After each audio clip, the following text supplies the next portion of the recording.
So today's talk is something I'm all too familiar with. I was one of the victims of kind of the government science shrinking, and about 4 years ago I found myself, unemployed and looking for inspiration.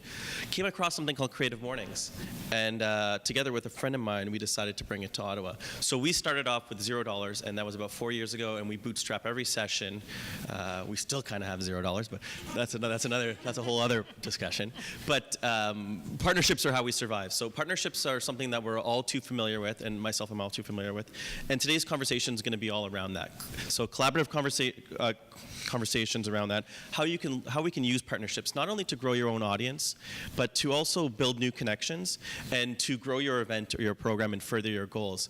So that's something that I think has been instrumental in Ottawa, where you have this melting pot of national, provincial, and municipal organizations, and we have that opportunity here that you don't necessarily have in other cities. So we see that, and you see there was a festival the other day, Arboretum, that just launched, really similar way. We've partnered with them. They've partnered with multiple other things to grow this into an amazing festival that was, on the homepage of Vice Noisy yesterday, putting Ottawa on the map. So how do we create those partnerships, and what's key to creating that kind of environment and atmosphere? So we have three kind of people here today that are going to hit on their past experience for that. And I'll give you a little quick introduction. So we have Peggy Ducharme, Executive Director of the Downtown Rideau Business Improvement Association, Christine Liedman, Executive Director of the Bank Street BIA, and Carol N. Piccinin, Executive Director of Ottawa Festivals as well. So they're going to kind of hit on their past experience and some of the things that they've done and some of their initiatives that they've done that can kind of illustrate what we're here to talk about today. So at first, we're going to ask everyone to kind of define what they feel the role of the BIA or of Ottawa Festivals is. And we'll start here. Okay, am I on? Test. Okay, so Jennifer, maybe you could just, Sharon asked me to quickly give an overview of what business improvement areas are, because now there's about 18 of them in Ottawa, and I believe that the community has really discovered them, and a lot of partnerships are evolving as a result of it. So the Downtown Rideau BIA as well as the Bank Street BIA are one of the ones that have been around the longest. And essentially, we are a self-imposed tax levy organization. We're enabled through municipal bylaw and provincial legislation. And our particular mandate for Downtown Rideau is to promote this district that you are in this evening and this facility as a destination, a cultural hub and shopping destination. And that's how we've defined what we are promoting based on our strategic planning and things of that nature. So essentially, the tax levy is self-imposed. It's all the commercial properties in the district that decide they want to form a BIA. It's enabled through city and province, and then it's those funds that are collected from commercial properties that fund the organization. And from there, it's treated very much as a traditional organization would be, with a board of management, committees, and membership and decisions being made. For us here in this district, we have, if we want to maybe go to the slide of our membership, we do have, as a result of Rideau Centre being one of our key properties, a lot of fashion as a result of that weighting of that property. And of course, with properties like the National Arts Centre, Arts Court, and Ottawa Little Theatre and the like, we have a lot of cultural as well, which are not technically paying properties into the BIA, but they are a big part of our community, and thusly how we decided to define ourselves and our district and brand ourselves. So this gives you an idea. The orange is the fashion component, then purple dining, and then the green is the cultural component. So that's the majority of our membership. And I have materials that you can take at the end if you want. And if you quickly want to just go to our budget to give people an idea of how and what we're working with and how we then make decisions how we're going to work with the community. So this is our budget for this year, and the bulk of it is orange, and it does come from that tax levy. And then the other components are grants that we can also apply for. The City of Ottawa has some for us, and that we generate on our own through other sponsorship opportunities. And of course, we want to grow more of those opportunities for ourselves as well, so that we can work with the community and do more work. And then the expenses, similarly, you'll see in this example, green is marketing budget. The purple is our operations, which is a lot of our pageantry components. And they do kind of overlap. Sometimes the initiatives can fall in between these budgets, but that's to give you a bit of an idea. And I don't know how far I should go into this before you want to ask others. Maybe I'll just quickly give an idea as an example of one of our more successful collaboration projects that has defined a model that seems to be unique to us and that we are working with more in other examples. So that would be Chill Factor that we just finished, that we coincided with Winterlude. And you're going to play the video now? Okay.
So then Chill Factor is about in its 4th or 5th year, and it's a result of a partnership with Winterlude that I'll come back to later on that has changed significantly. But our approach is essentially we're not producing one event, we're incenting our partners to produce events. We're helping to support them with funding for that and marketing and logistics support, and then we package it. So we really take on a role as the promoter, and we really believe in that by promoting and helping our cultural members within our community, we're able to create more cultural capacity and programming. So that's kind of the essence of our approach. So if you were to outline maybe a couple challenges that within your BIA that you find those cultural organizations sometimes find, what are they, and what do you guys do specifically to help them overcome that differently than maybe some other organizations might? The majority of what we hear from our cultural partners is the production challenges. And Nuit Blanche has been a good example of that because, of course, weather and the time of year and the all-night aspect. So it's a challenge to really put on a professional quality, programming an event on very limited budgets. We help a little bit with budgets, but we're not, massive. But most of the time we find that our in-kind efforts are actually sometimes more valuable than the funding itself. So we have access to, city departments that we can help get approvals of. We have access to suppliers who have trucks that can drag tents and things like that around, and signage and all those components. Extra feet on the ground to help set up and gophers and those sorts of things, and volunteers. So I think that that's really one of the things that they find most valuable in our collaboration. And what do you think's been key to the longevity of the event? I think it's been the ability that we maintain ownership of it in some capacity. So we do an event within an event, in the example of Chill Factor and Winterlude. So we can control and manage the brand. If Winterlude shifts their priorities and their gears, we can still stand alone and function without them. So that's part of protecting the return on investment that we're putting into and growing, not just for ourselves but for our partners as well. And we're all each other's best cheerleaders. So we're very committed, and we're very interested in working with people who are not just going to utilize us to get themselves up and running and then take their event and programming outside of downtown Rideau. We're looking for people who are going to match our mandates and policies for support, and that they're going to be long-term committed to staying with us and here in this community. Okay. Well, I think you mentioned coming back to Winterlude, so we'll move down the line a little bit, and maybe we'll talk about the role of Ottawa Festivals. Sure. I don't know if this mic is on either. Hello, hello. It's just my voice. Okay. Dig deep into my theater background. So my name is Carol Ann Pitchinen, and I'm the Executive Director of Ottawa Festivals. And thanks, Sharon, for inviting Ottawa Festivals here today. So Jennifer, if you just want to pull up the presentation, I'll just walk folks through. So one of the things that's really important when you're trying to understand where to go to for partnerships and who to partner with, it's really about understanding who you are and being able to articulate very succinctly who you are and what your value is. So I thought it would be important for me to just give you a little bit of an overview of Ottawa Festivals, just because if you're sitting there wondering, could festivals be a place where we could go for potential partners? I want to make sure you know who we are. So we are a member service organization. Our members represent approximately 100 festivals, special events, fairs, and businesses. Both of these ladies' organizations are members of Ottawa Festivals, as it would have it. And the main mandate of Ottawa Festivals is to provide service support to our organizations, so not to run their festivals, but to provide the ancillary support that ensures that they thrive and survive every day. And the organization is also a united voice for the industry. We're celebrating our 20th anniversary in 2016, and I'll talk a little bit about our industry impact. So here's a quick snapshot of how sometimes we represent our value. So this is a survey done in 2011, and we have the industry itself has a cumulative budget of $45 million. When you look at these 65 festivals, keeping in mind that our membership is close to 100 now, but attendance for annual festivals in 2011 was at 3.5 million. The overall direct spending of the industry is 118 million. You can see that we've got a pretty powerful volunteer support, so over 450,000 hours in volunteer support, and the city estimates that volunteer value is at about $8 million. So those are some of the kinds of things that we might be telling potential partners, so that they understand, where they can, how they can work with us, and where we as a partner could have leverage for them. So partnerships, of course, in the festival industry are absolutely fundamental to the industry's survival. The industry could not move forward in an insular way. So you can see it's built right into one of our 4 key result areas. So one of our key pillars is community. So we are about looking for opportunities for collaborative initiatives where we look for positive opportunities for both Ottawa Festivals and our stakeholders. So it's really built right into our strategic plan. It's always front and center in what we do. So I thought I would take an opportunity to talk about one of our longest standing partnerships and one of our newest partnerships. So the first program that I'll talk about is the JCP program. So this is a partnership that we have with the Ministry of Training, Colleges and Universities, and it enables individuals who are on employment insurance or who are in reach-back status to work with the festival industry to gain skills, knowledge, expertise, and to build their networks in order to facilitate their job search. So this program actually started with one festival 20 years ago that had identified this program as an opportunity. And so the program was successful, and they told another festival who thought it was kind of an interesting opportunity.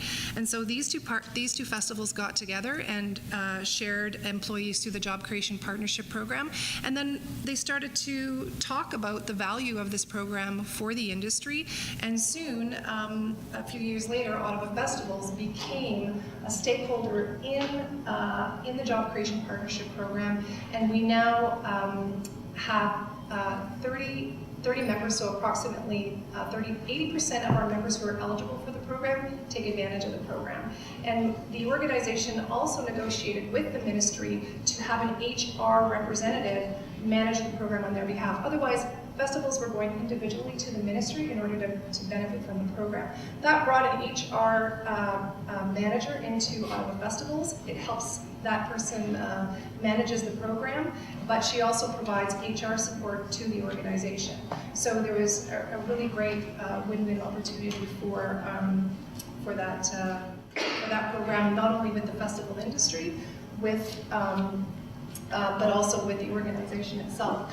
So one of the other things that the program also delivers is there are very much aligned needs with multi-pronged benefits. So the program obviously provides social benefit. It promotes long-term employment for these individuals who are coming in. So the program enables them to work up to 6 months within the festival industry. But also through that program, the whole goal of the program is to help put these individuals who are on employment insurance or reach-back status into the workforce full-time. So while they're working for Ottawa Festivals, they're actively looking for employment. So it helps to be a really great bridge builder between the status of unemployment and looking for work, right? It puts that something really valuable and viable in these CVs.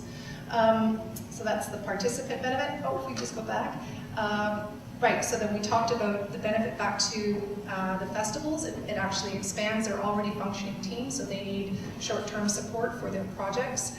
Many festivals are seasonal, so this program helps to provide that seasonal support. And I've already talked about the organizational expertise, bringing an HR expert into Ottawa Festivals. So this is one of our newest partnerships, and I have members of the Ottawa Cultural Alliance here. We have worked very much in formal and informal and ad hoc ways over the many years that we've been in existence, and we decided that, I think it's just better that we come together, that there's a lot of power in a strong and united voice. So we, at the moment, are representative of 6 umbrella organizations, and we are becoming a very strong voice for Ottawa's cultural sector. We are leveraging many things. We're leveraging brain power. We all come with various areas of expertise. We share ideas, we share resources. We can speak about our network as a whole network as opposed to individual networks. There are also opportunities to share our communication channels through this alliance. And so some of the work that we've been doing of late is advocacy. We've also are looking at ways to share resources in order to better arm ourselves and be more aware of cultural research, or actually create our own research, or opportunities to develop our own research for our local arts and culture networks. And we're also looking at shared services opportunities. So one of the things that we discovered through our conversations is that Ottawa Festivals has an employee benefits, a healthcare plan. And we learned that one of the other organizations in the Ottawa Cultural Alliance also has a healthcare plan. So we've kind of been talking about, well, what if we got together and looked at the benefits of both plans and provided greater opportunity at less cost for our combined members. So we're looking at that opportunity, not just for the 2 organizations, but potentially for the membership, for the members of the 6 umbrella organizations. So that just gives you a little bit of insight into 2 of our most valued partnerships. So if an organization is looking to get involved with you guys, what's the process? They go online, Yep, so if you are interested in becoming a member of Ottawa Festivals, yes, I would absolutely just send me an email. Members are, we have a membership committee that reviews all member applications. Festivals and events need to have at least 1 year of experience, or 1 year of execution for the committee and successful execution before the committee would consider them. And we have a broad range of categories for members, so cultural, organization, businesses, festivals, fairs, special events. The other area that we're actively looking to expand, of course, is our business members. We had an event last year called Pitch Fest and Expo. Perhaps some of you attended. I've seen some familiar faces. And of course, we partnered with both PIAs. We talked to them about the value of the opportunity, because of the opportunity was about bringing businesses and the festival and events industry together to create synergies. Very interesting. So you guys, out of everyone, I think, deal with the most amount of volunteers, probably. So, I don't know that, but or I don't know. I'm guessing there's a huge number on there. So, there is a huge number. how do you guys deal with that? Like managing volunteers for festivals over the course of the year? There's high turnover. Every year it's different. Yeah, so we don't particularly manage the volunteers for festivals, but we help to facilitate securing volunteers. So we have a website where volunteers, the public, can register to be a volunteer for festivals. They come in, they enter the website, they answer a quick five-question questionnaire, which identifies, do you like administrative work, or do you like to be sort of front line on festivals greeting people? And then festivals provide information about their volunteer opportunities, and then they're matched. So that's one of the ways that. So you guys are really in the member network and association for cultural Absolutely, yeah. organizations. Member Okay, services, yeah. very interesting. Yeah. And maybe we'll go down the line again here. Hi, I'm Christine Ledman. Just to continue on with a little bit with Peggy, because she gave you the sort of bare bones of what a BIA is and what they do. I've been probably the unicorn, as I call it, of BIAs, because I've been in 3 BIAs. So I have a lot of experience in terms of, BIAs, but each one is different, each one's unique, and each one offers something totally different depending on where they are. And in Peggy's area, the arts and culture, the arts district, the theater district. But every area has something to offer. And I think for me, it's always been about what do we bring to our community. We're not there by ourselves. And how do we engage our community to be part and parcel of who we are and building our areas to be a better place to be for everybody, which includes everything from the arts, to your families, to your communities, to everyone that makes your area unique. And when I started with the Downtown Bank Street BIA, it had suffered, I think, over its years as not doing that. It was always kind of that 9 to 5, people go leave, but it's not. There is a community there, and there are mom and pop businesses that have been working there for many, many years. And when I came in, it was like, you need to change your direction. You need to rethink who you are, or see who you are, and celebrate that. And that included, when I was interviewed for Citizen, one of the things I did focus on a bit was what Capital Pride could bring to the area, bringing it back to Bank Street, which it wasn't there anymore. And I thought that was crazy, because that's where the village was, so why would you not do that? And then also, how do we celebrate our own place, who we are, and the diversity in the downtown core, and particularly in Bank Street, of course, it's a great place to be. It's an edgy place to be. It's funky, and it's there's some really weird and chill businesses down there, and I think people have forgotten that. So part of creating Glow Fair and bringing people to the area was to celebrate that, and to put something on that talked about who Glow Fair was. Bank Street was through Glow Fair, and also to invite people to be part of it, because although we're sort of it is a separate organization from the BIA, it's also about who in the community what can they bring to the table for us, like in the sense that, come to the table, tell me what you'd like to do, and we'll see how we can make it happen. So it gives them an opportunity to put themselves forward, and like Peggy says, we facilitate that, we collaborate that way. So how do we help each other? Because it's not just, well, what are you going to give me, or what are you going to do for me? It's like when you go out for sponsors, they want to know what you're going to do for them if they're going to sponsor you. The same thing when we bring people to the table. How are we going to help each other to make this a great place, a great event? So when we started with Glow Fair, we went out to and asked for someone to come and develop something for us and bring people to the table. We were kind of up here, but we were watching as things were evolving. So my attitude was always, go big or go home. Downtown is a big place, and I wanted to make a splash when we were there, and so that's what we did. So year 2, this is the video from 2015.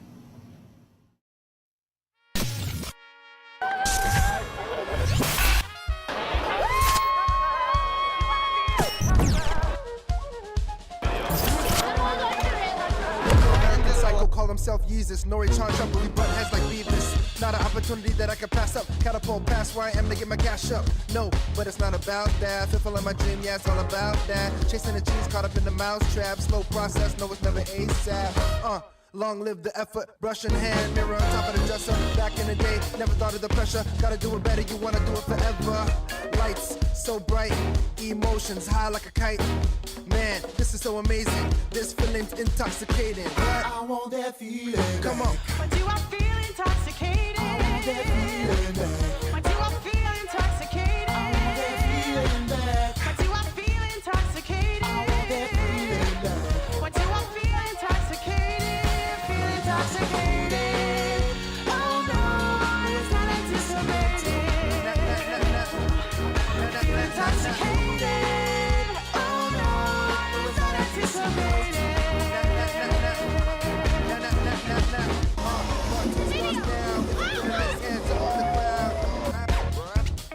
If you're feeling this, hands up in the crowd. Part 2 starts now. If you're feeling this, hands up in the crowd. If you're feeling this, hands up in the crowd. They told me stay simple on the party tip. On point with jazz, stop trying to persist. I couldn't resist black denim in this bumblebee with an itch. Lights so bright, emotion high like a kite. Man, this is so amazing. This feeling's intoxicating. What? I want that feeling. Come on.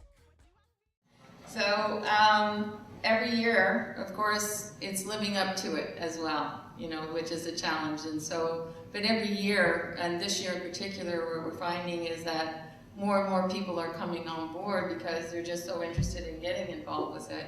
And how do we make that collaboration happen? So we never can't do this on your own. And the more we you know, every year we just find that we're working within a confined area, which is a challenge as well. I mean, it's not often that you get to close Bank Street at 1 o'clock on a Friday afternoon. So the city doesn't always like it, but what we have to do is to make our, you know, our cities a place to be. We're strategically, you know, located because what we do is we deal with our community, but we also deal with the people who are coming into the city, the tourists that are coming into the city, making Ottawa the best capital that Canada can have. And that's how we do it. You know, that's what we, you know, I think Ottawa's being known for its festivals. And how do you elevate that so when they do come, it's an experience that they won't forget and they will come back. And I think that's important, along with our serving our own community. Ours is a free event. We don't charge to go to our event, so they get to see the talent. They get the families who live in our area who can't afford to pay to see, you know, talent.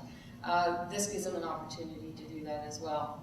And it's fun seeing, like, as you walk along the street, you know, just the kids, the fun, you know, the dogs, the cats, you know, you name it. And that's what it's all about. And I think that ours throws everything in there. It is that potpourri of dealing with your engaging our business owners, because that can be a challenge sometimes because they're mom and pops and they're busy running their businesses. But at the same time, come out and meet your community because they are the ones who are going to be supporting you. Mm-hmm. Bring more people to the area so they can see what Bank Street has to offer. And when people are coming to the city, they know that you're there and they're going to come back because you are there. And I think that's equally important. So you hit on something important. When you have a successful event and you have more people coming to you for partnerships, how do you then pick what are going to be what are the smartest partnerships for you to make? What are ones maybe that you need to let go of? How do you make that decision? Well, I think you have to be, how does it you know, fit in with the Glow Fair, you know, model? We try to really be as open as possible.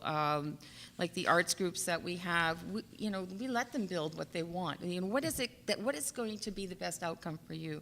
So we like to keep that door open. We looked at, like in the, I would say kids area, but what was funny was we got the Science and Tech Museum involved. So the first year we had Museum of Nature involved because they had the glow theme. So it worked really well. This year it's a little different. The museum it's not operating. We're providing a forum for them to come and put on some, so we have the Big Bang block, so something that's techy and funky and fun. So, and it's interactive. One of the things, it's that touchy-feely. We want people to be able to be part of the event, not just to be a spectator as well. So, so those are the types of things that we've been very fortunate that people are, if they don't know your door is open, they're not going to knock. And I think that's really important. And I think what we've done is we've knocked on their doors instead and said, look, here's an opportunity. What do you think? Do you think you'd like to be able to come down and be part of it? And they've been great, like everybody's, yeah, sure, why not? And so you just never know what you will do. And then in terms of Pride, working through Pride's initiatives is to give them that opportunity. They operate from our office. They have a space to operate from. We provide them access to phones and computers and things. So it makes their ability to function much easier for them.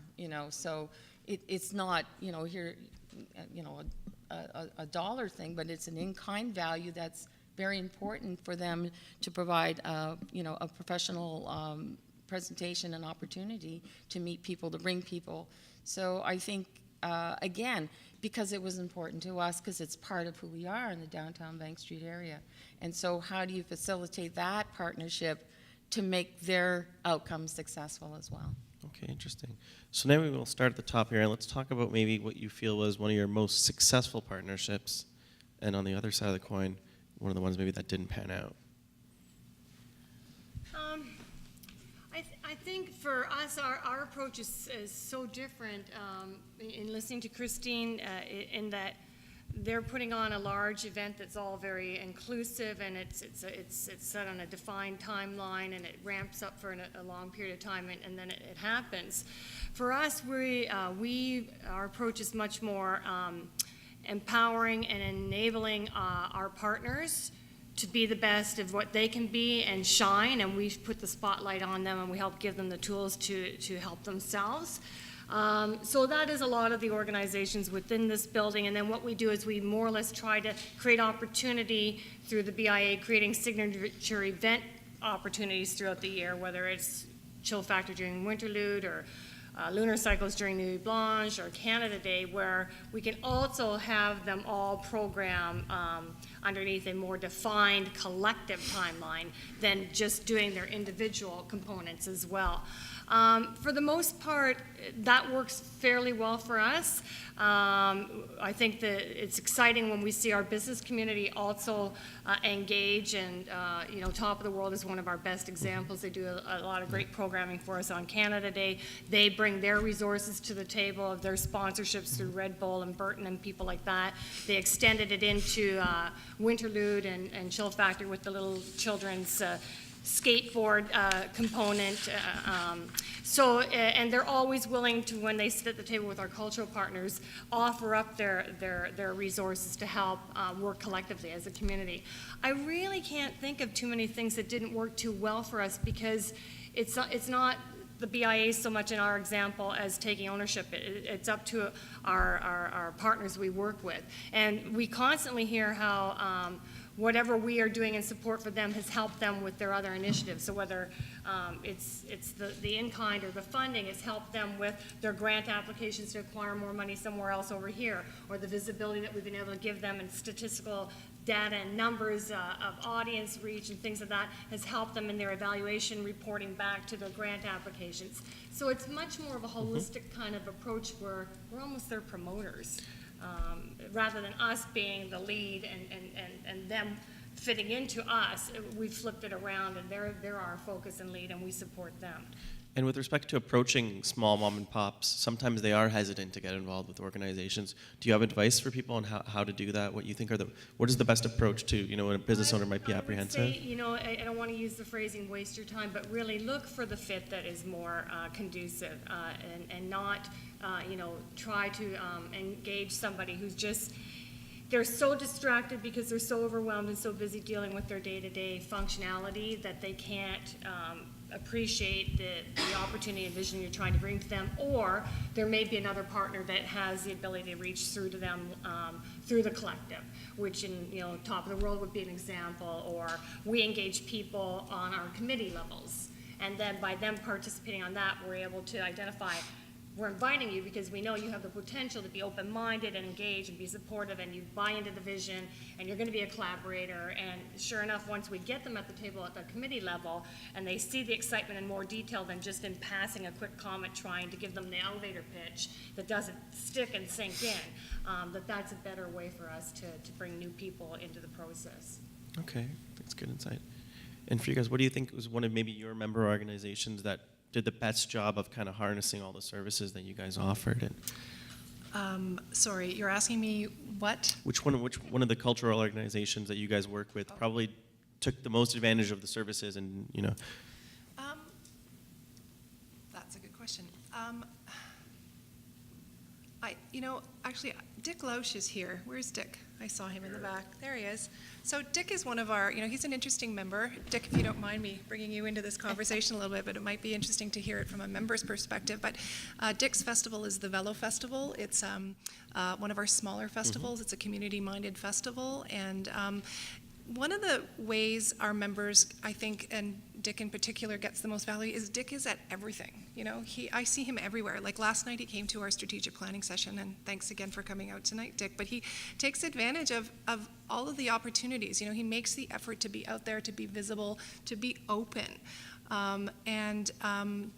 He takes advantage of a variety of services that we offer. So he's able to network with a range of members that come to our events. So we have small, medium, and large festivals, for example. We have small, medium, and large arts organizations. We have businesses. So it's the opportunity that he takes to really be aware of what our member service organization offers, and to really identify, I think, where that fits in with his own vision. So, Dick, would you mind maybe just speaking a little bit about the organization and how you get value out of it? Organize Ottawa Bicycle Festival. It's in the fall. It's essentially a one-day event where we close the roads to traffic and people can go for a ride under the stars on their bikes.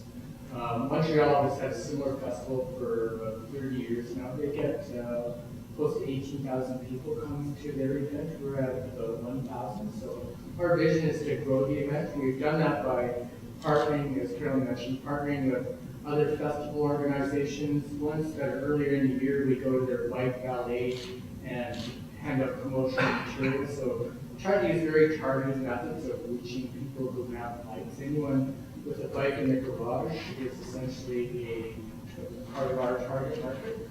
We partner with other organizations too. Algonquin College we partnered with, and we use the Ottawa Festivals organization as a means of reaching other organizations that we can assist and that can help us in terms of bringing awareness to our event. So I hope to see you all there in the fall this year.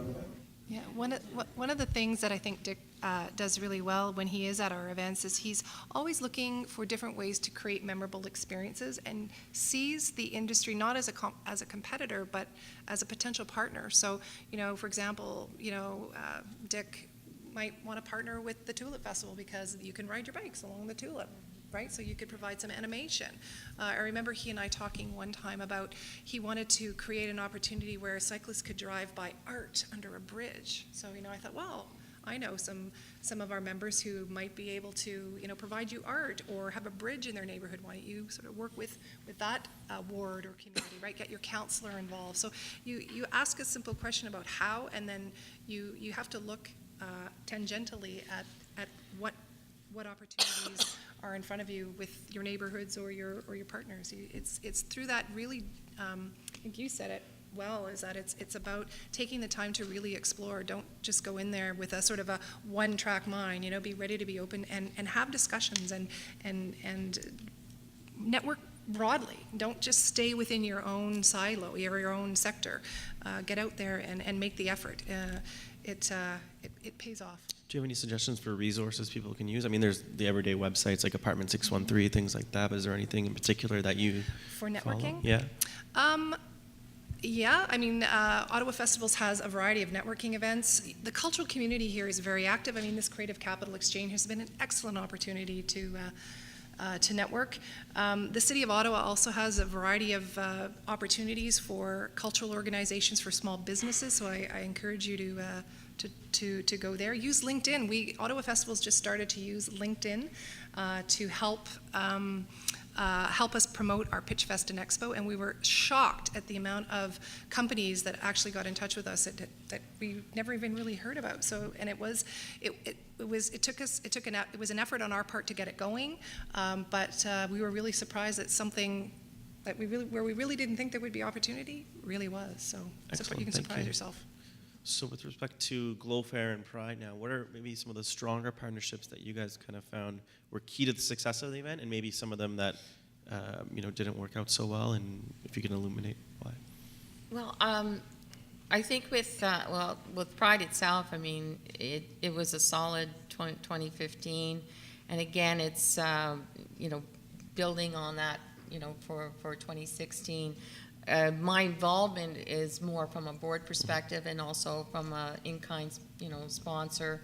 The BIA has always sort of been, run an event during Pride, so there's always been one aspect that we have done, and I see that partnership continuing in the sense that we will always be there to be supportive.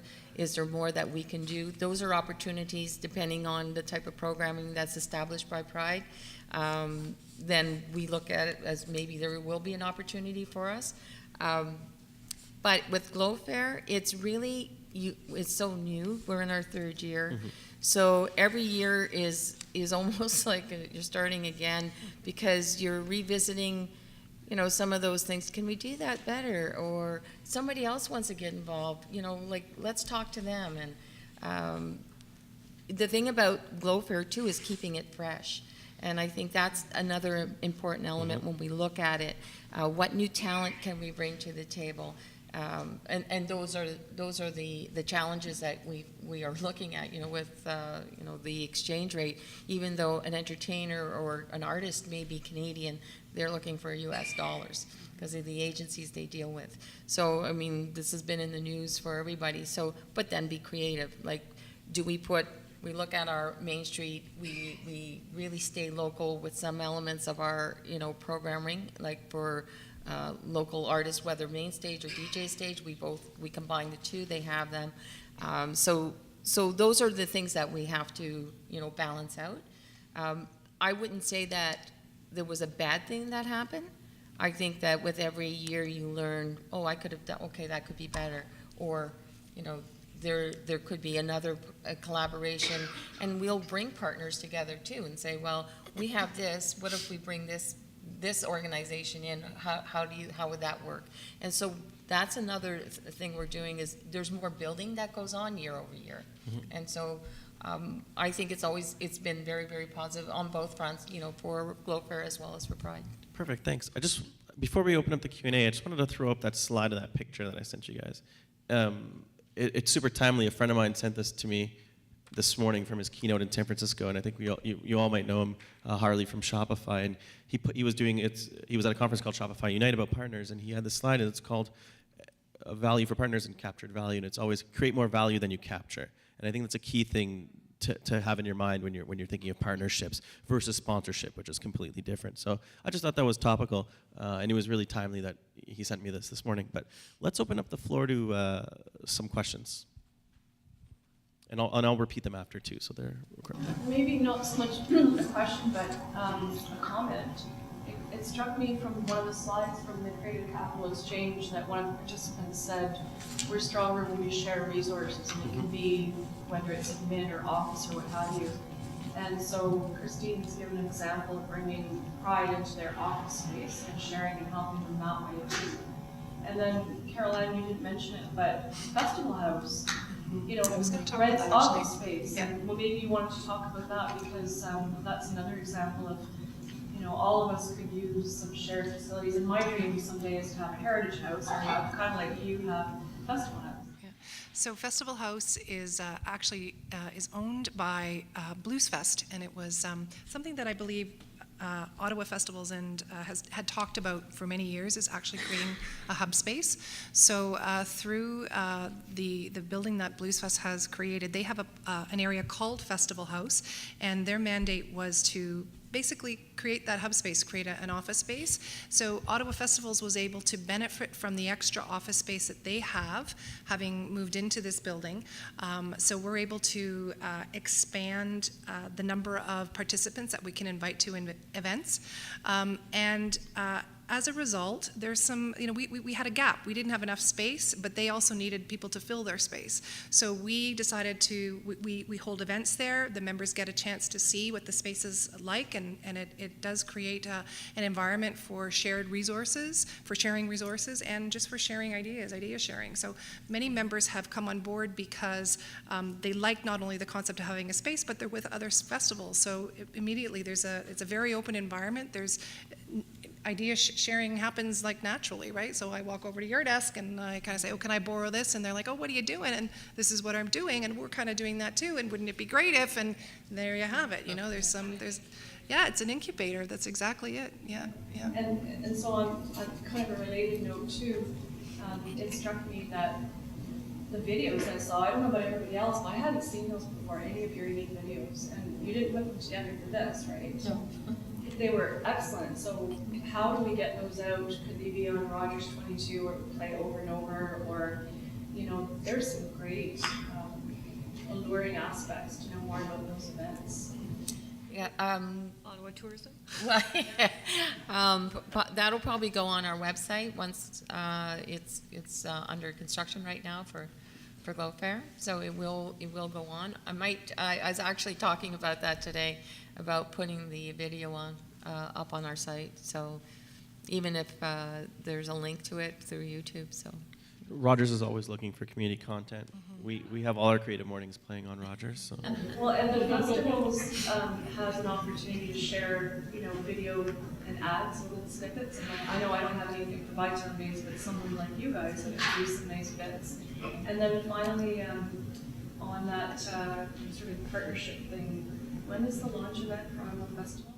The launch event for our launch of the festival season? Yeah, so it's May 12th. Yeah, so because you were asking when people come out of networks, I think that's great. That's a perfect opportunity. That's a great idea. Yeah, it's happening at Aberdeen Pavilion this year, and we're actually partnering with Tulip Festival,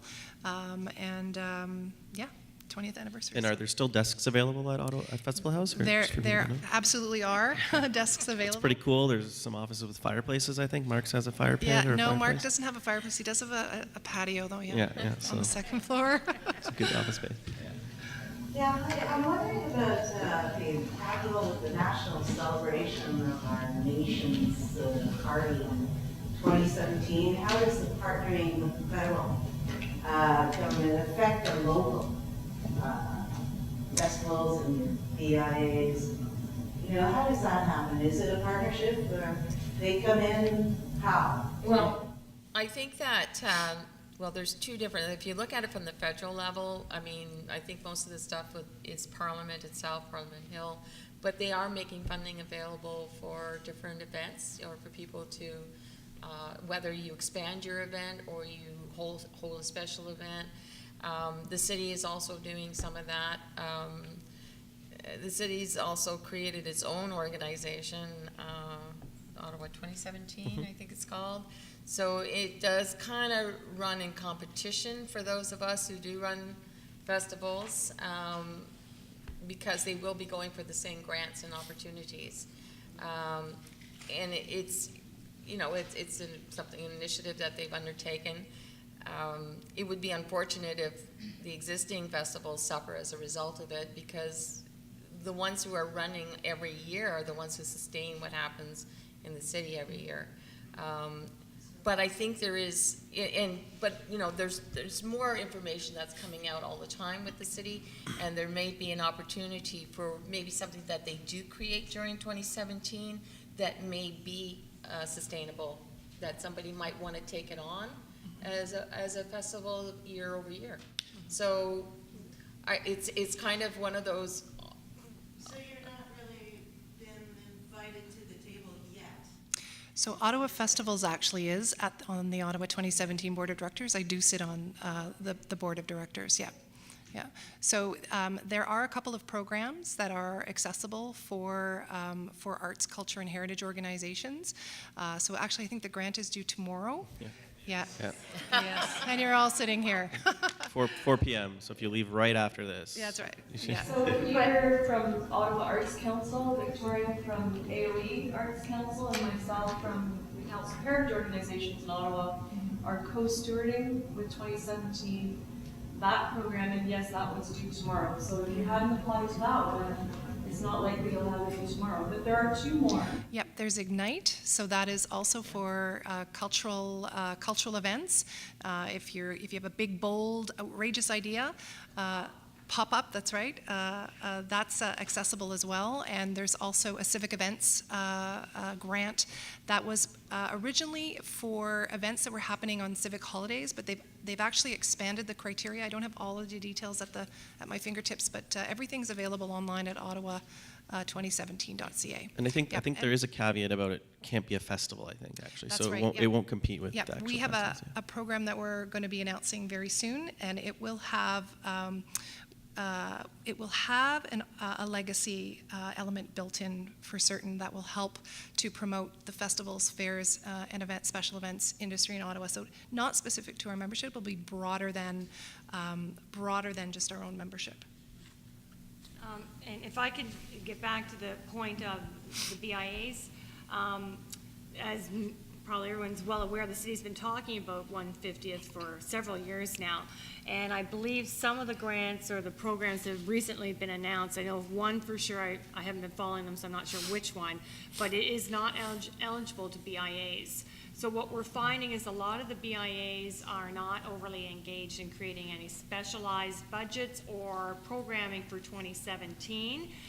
We will be doing our regular programming, and we will most likely, many of us, I know I am, be keeping the opportunity open for our cultural and community programming producing partners to approach us if they are applying for things that we can support them with. Our BIA, for example, is putting more of our energy into the pageantry of the year and creating a legacy public art project, that kind of stuff in lieu. Now, we talked 4 years ago at the beginning of these announcements, how imperative it was that we had better understanding of funding access, especially with cultural partners, because as you all know, you're 2-3 years out in setting your programming and applying for your funding. So this is not something that we can make determinations on halfway through the year before. Like, you've already nailed your programming for the next 2 years, right? So We have time for one more question. I have a quick question about Ottawa Festivals, but I find when merging different organizations, it seems that we're competing for publicity in a lot of ways, and the idea of like collaborating and growing versus competition. I was wondering about one thing I find really appealing about Ottawa Festivals is your outreach, and even like that CTV, those media spots. I'm just wondering if you could just share that. Sure.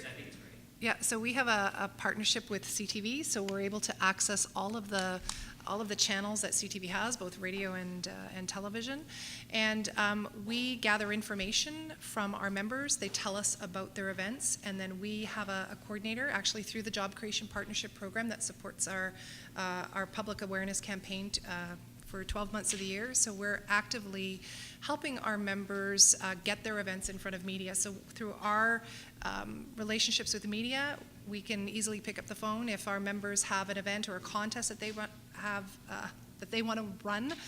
Basically, we have a hotline to the media who do that for us, for our members. So the weather person might be talking about the lovely weather today, and and by the way, it's a great day for the VeloFest, so get out there today. And so those are the kinds of opportunities that we have, and the partnership that we have, it far exceeds, like, that they are so generous in their in the way that they pitch our events through their variety of channels. Like, we get back, I don't know, like 10-15 fold from the amount of money that we're putting in, and they're eager to be good partners because, of course, that makes, like you were saying, good programming sense for the events, the Roger Televisions of the Free local morning. Absolutely.